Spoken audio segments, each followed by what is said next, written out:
It's official. Noah Lyles is making his debut in 2025 in the 200 at the Monaco Diamond League this Friday, and he's going up against a very, very, very stacked field.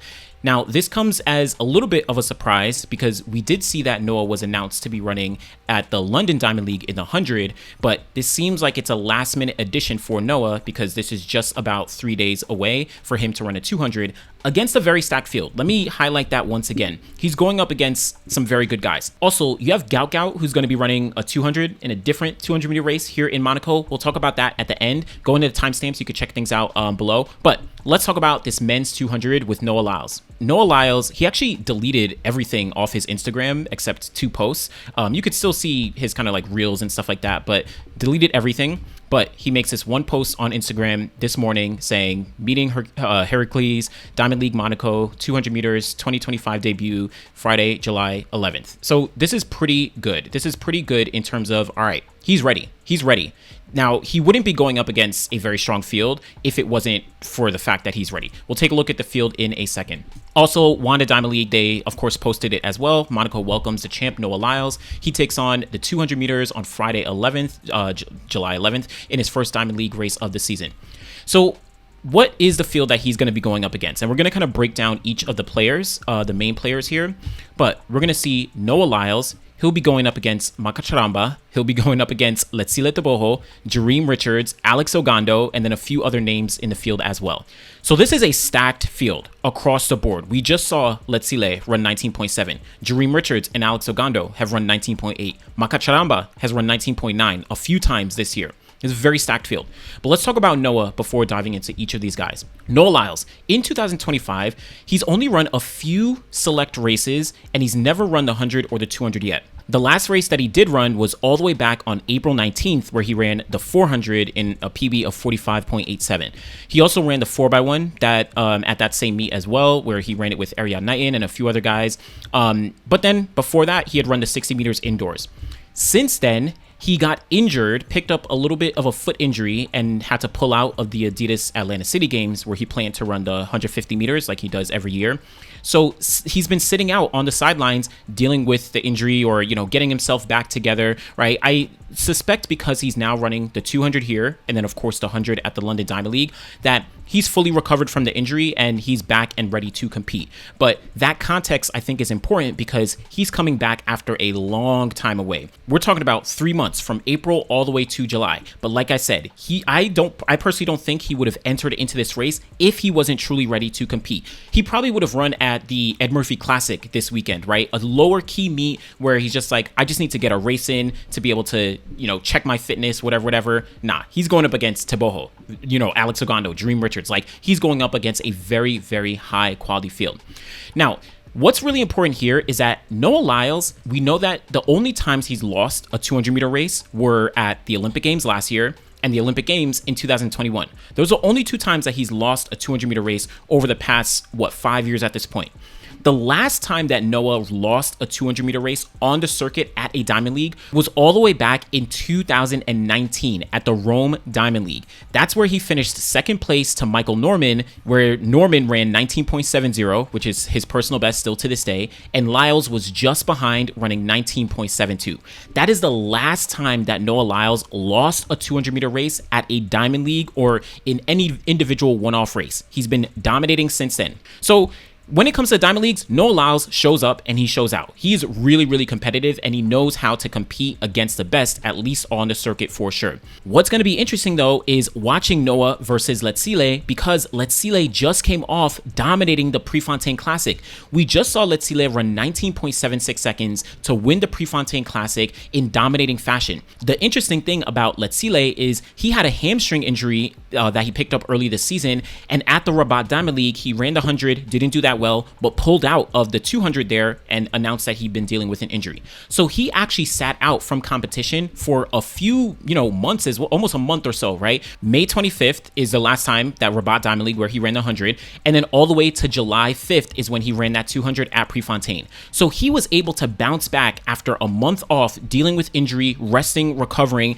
and get back to what is essentially his best form. form. 19.76 is one of his fastest times ever. We know that he's capable of 19.4, which he ran to win the Olympic gold medal, but he was back after some time off. So in my opinion, I wouldn't necessarily put it past Noah Lyles, being capable of running very fast after coming off injury. Especially, again, I want to highlight, he is jumping into a big race like this. He could have chose to run at the Ed Murphy Classic or some other low-key meet to check his fitness. Remember, he doesn't have to run at the USA Championships, or he doesn't have to compete, in the 100 or the 200 truly, because he has the wild card to the World Championship. So he's still on a longer term progression than many other athletes. But if Letsile can run 19.7, I wouldn't put it past Noah Lyles being capable of jumping back and running something fast. Now, I'm not saying that Noah will run 19.7, but just the context of high-level athletes like Noah, like Letsile, they are more than capable of getting back into form and getting back to running fast times after some time off and, treatment and recovery, with their teams in the background. Now, before talking about expectations and, predictions, the last time that Noah and Letsile raced was actually at the 2023 London Diamond League. 2023, right before the World Champs. This is where we saw Noah, and when I say raced in the 200. Noah ran 19.47, Letsile ran 19.50. This was a massive performance for Letsile at the time. Many people were like, yo, Letsile was essentially almost running down Noah Lyles, almost took him over. This was a big race. This was the last time that we saw them go head-to-head outside of a global championships in the 200. Of course, we saw them in Budapest, where Noah got the win, Ariane silver, Letsile got the bronze. And then, of course, the Paris Olympic Games last year, where Letsile got the gold, Kenny got the silver, and then Noah got the bronze. But individually, one-off races, London Diamond League 2023. So, with the context of Noah being very strong when it comes to these one-off and these Diamond League races, having not lost since 2019, but then also Letsile now coming off being the Olympic champion, coming off 19.76 world-leading performance, coming off, what looks to be great form. Like, this is going to be a very interesting head-to-head between these two. Talk about the other guys in just a second. But when it comes to expectations in this race, I think that Letsile is likely going to replicate what he did at Prefontaine, if not go even faster. I expect him to run 19.7 or go a little bit faster, maybe 19.6, maybe even 19.5 would not surprise me, just like he did at London all those 2 years ago. Remember, Letsile is the Olympic champion. Letsile just ran at Prefontaine and looks comfortable. And Monaco is a very, very fast track. Noah Lyles, he ran 19.46, I think, in Monaco in 2022, I think it might have been. And then you saw Justin Gatlin, he's run 19.6 there. Tyson Gay, he's run 19.7 there, I think. So there's been athletes who have run very, very fast. And, Tyson Gay was like 2010. Justin Gatlin was 2015, right? Someone could fact check me on the exact years, but people have run fast in Monaco. It's a very, very fast track. So I expect someone like Letsile to, again, replicate this 19.7 or go a little bit faster. Noah Lyles, based on the fact that he's entered in this race, I think he's also capable of matching Letsile Tebogo in terms of, like, he can go 19.7. But what I would expect is if Noah is able to run 19.8 or better, that's a very good sign. That's a sign that he's back healthy and he's ready to compete. Right? Now, that doesn't mean he'll beat Letsile. I'm actually not going to say that Noah's going to beat Letsile here. I think Letsile is really, really good right here. But if Noah can run 19.8 or faster, then that shows that he is in good form and he's ready to compete, when leading into the World Championships. If he's able to beat Letsile in this race and both of them are running fast, 19.7 or faster, that means that Noah Lyles, he's looking good. He might be in really good form for both the 100 and the 200. If he's able to beat Letsile Tebogo and both of them run around 19.7 or faster, that's like, all right, he is back. But in my opinion, I'm not picking Noah to beat out Letsile here, only because we know Letsile is coming off the Olympic gold. He's in excellent form coming off Prefontaine, and Noah is running his first race since April, and he hasn't run 100 or 200. So no way I could say Noah is definitely going to beat Letsile, but I can't put it past him, but just all that context. Now, let's also be clear. The other guys in this field are going to be very competitive. Alex Ogando, he's run 19.86 this year. He just came off Prefontaine where he ran 19.94 behind Letsile and also behind Courtney Lindsay.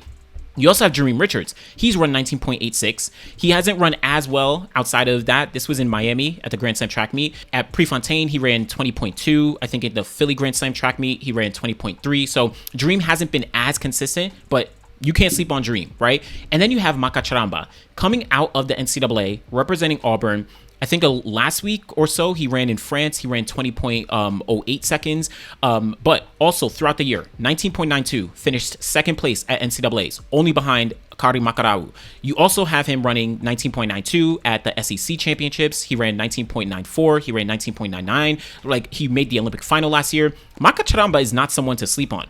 So the point is, all these guys in this 200-meter field are really going to give Noah a run for his money. His first race since April, his first 200 of the year, his first Diamond League of the year. This is going to be a stacked race. So very interesting. We'll see how that actually does play out. One other thing I do want to talk about is Gout Gout. Gout Gout is running the 200 here. And Gout Gout is not running the 200 here. He's running it in the U23 men's 200-meter race. This is, I spoke about this a few months ago, but it was announced that he's competing at the U23 race in Monaco. And it's interesting because we want to see him run in that 200, right? We want to see him run in that high quality, 200 with Tebogo, with Lyles. But I understand how I think his management team has been wanting to kind of, I don't know if protect is the best word, but like ease him into high quality competition. He ran his first quote unquote professional race in Europe at the Ostrava Golden Spike meet, where he ran 20.02 seconds, and he actually beat out Rainer Mena in that race. Mena was on a roll, winning a couple Diamond League races, but he was able to beat him out. Gout Gout looked very strong, especially in the second half of that race, but now he's going to have a solo run in Monaco. It'd be great to see him in that professional 200, but he'll have a solo run, U23. I think for Gout Gout, he is capable of running sub 20. His best this year is 20.02. He's also run windy times of 19.84 and then 19.98.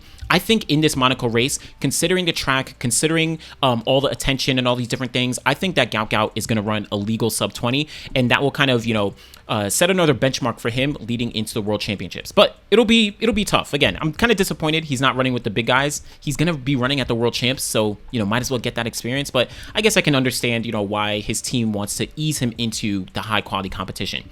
But overall, that is the Monaco Diamond League going down this Friday, July 11th. I think it's going to be very exciting to see Noah Lyles, Letsile Tebogo, Alex Ogando, Dream Richards, Charamba. It's going to be very exciting.